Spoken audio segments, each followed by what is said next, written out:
ముందుగా డిసెంబర్ 23వ తేదీ నుంచి జనవరి 1వ తేదీ వరకు 10 రోజుల పాటు తిరుమలలో వైకుంఠ ద్వార దర్శనం ఉంటుందండి. కాబట్టి ఈ 10 రోజులలో ఆన్లైన్లో కానీ ఆఫ్లైన్లో కానీ వైకుంఠ ద్వార దర్శనం టికెట్లు ఉన్న భక్తులను మాత్రమే దర్శనానికి అనుమతిస్తున్నారు.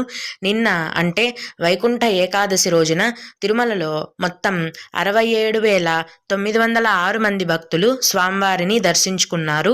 అందులో స్వామివారికి 28,492 మంది భక్తులు తలనీలాలను సమర్పించారు.